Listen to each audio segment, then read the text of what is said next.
மகன் தந்தை மகன் கொலை வழக்கு விசாரணை ஜூலை 28ஆம் தேதிக்கு ஒத்திவைத்து மதுரை மாவட்டம் முதலாவது கூடுதல் நீதிமன்ற நீதிபதி உத்தரவிட்டார். தூத்துக்குடி மாவட்டம் சாத்தான்குளத்தை சேர்ந்த வணிகர்களான தந்தை மகனான ஜெயராஜ் பென்னிகீஸ் கடந்த 2020ஆம் ஆண்டு ஜூன் 19ஆம் தேதி காவல்துறை விசாரணைக்கு அழைத்து செல்லப்பட்ட நிலையில் விசாரணையின் போது காவல்துறையினர் தாக்கியதால் இருவரும் உயிரிழந்தனர்.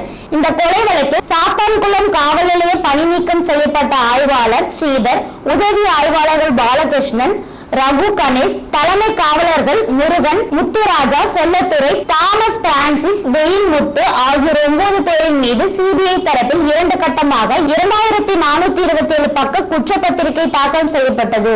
இந்த கொலை வழக்கில் விசாரணை மதுரை மாவட்டம் முதலாவது கூடுதல் நீதிமன்றம் கடந்த 4 ஆண்டுகளுக்கு மேலாக நடைபெற்று வருகிறது. இந்த வழக்கில் சாட்சியின் விசாரணைகள் நடைபெற்று வரும் நிலையில் நேற்று முன்தினம் இந்த வழக்கில் பணி நீக்கம் செய்யப்பட்ட காவல் ஆய்வாளர் ஸ்ரீதர் தரப்பில் தான் அப்ரூவராக மாறி அனுமதி கோரி முதலாவது கூடுதல் நீதிமன்றத்தில் மனு தாக்கல் செய்தார். பணி நீக்கம் செய்யப்பட்ட ஆய்வாளர் ஸ்ரீதர் நேற்று முன்தினம் தாக்குதல் செய்த மனுவில் நான் அப்ரூவராக மாற விரும்புகிறேன், என்னை தவிர்த்து மற்ற காவலாளர்கள் செய்த அனைத்து செயல்களையும் உண்மைகளையும் நீதிமன்றத்தில் கூற விரும்புகிறேன்.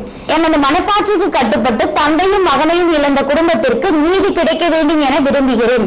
இந்த வழக்கில் அப்ரூவராக மாறி அரசு தரப்பு சாட்சியாக மாற விரும்புகிறேன் எனவும் தன்னை மன்னித்து விடுதலை வழங்கும் பட்சத்தில் அப்ரூவராக மாறி நடந்த உண்மைகளை கூறுவதாக குறிப்பிட்டிருந்தார். பணி நீக்கம் செய்யப்பட்ட ஆய்வாளர் ஸ்ரீதர் தாக்குதல் செய்த மனு குறித்து சிபிஐ பதிலளிக்க மதுரை மாவட்ட நீதிமன்றம் உத்தரவு பிறப்பித்திருந்த நிலையில் சாத்தான்குளம் தந்தை மகன் கொலை வழக்கு விசாரணை நேற்று மதுரை மாவட்ட முதலாவது கூடுதல் நீதிமன்றத்தில் நீதிபதி முத்துக்குமார் முன்பாக விசாரணைக்கு வந்தது.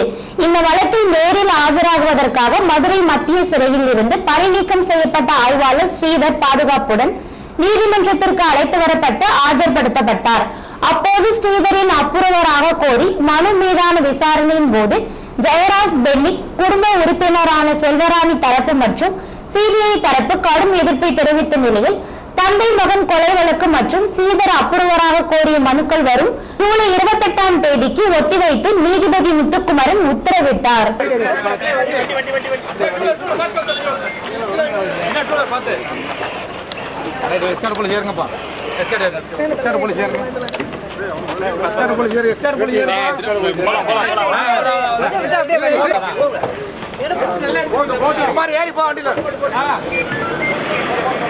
ராமநாதன்